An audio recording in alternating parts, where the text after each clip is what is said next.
박형준은 박근혜 탄핵 기획의 원조, 총선 패배의 책임자, 부산시민 민심 배신하고 촛불 들고 탄핵 앞장선 정의화가 박형준의 멘토. 박형준 예비후보는 TV토론에서 우리는 한 팀이라며 웃는 얼굴로 저를 칭찬하는 듯 했지만 저에 대한 할 수 있는 모든 네거티브를 다했습니다. 구밀복거, 문재인 측근들을 능가하는 위선에 저는 두려움을 느꼈습니다. 박형준 후보는 지난 총선 당시 앞으로 정치에 욕심이 없다고 해 우파 활동가들이 아무런 대여 투쟁도 않던 박 후보가 통합추진위원장 맡는다는 걸 반대하다가 마지못해 동의해 주었습니다. 그런데 나중에 보니 많은 우파 활동가들이 통추위에서도 배제되었고 결과적으로 그들은 공천 과정에서도 배제되었습니다. 게다가 비례대표 명단에 슬쩍 자기 이름을 넣었다가 뺐고 이젠 총선 참패에 잉크도 마르기 전에 부산시장에 출마했습니다. 지난 총선 참패 얼마나 쓰라린 결과입니까? 실은 통합도 반쪽짜리에 분열로 귀결되었고 총선도 실패였습니다. 그 결과 우리는 입법 독재를 지금 겪고 있고 개헌저 지선이 사실상 뚫렸습니다. 국민이 문제가 아니라 나라가 망해가는 겁니다. 이 책임을 누가 져야겠습니까? 역사 앞에 책임을 져야 할 사람들이 왜 지금 자리를 탐하는 겁니까? 우리 당이 그 사람들을 굳이 내세워서 민주당이 만든 적폐 프레임 속에서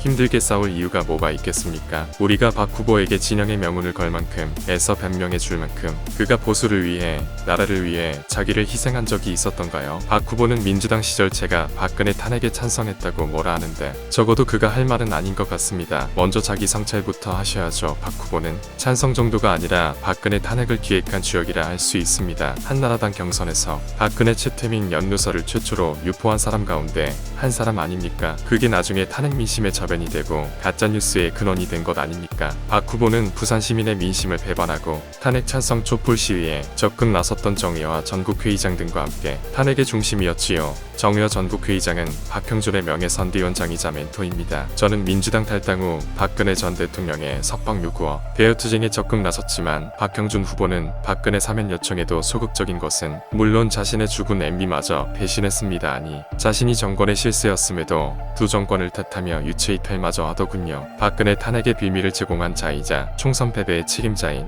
박형준 후보는 위선적인 얼굴로 우리는 한 팀, 내기 힘이 되는 후보라고 떠들기 전에 먼저 자신의 허물을 인정하고 반성부터 해야 합니다.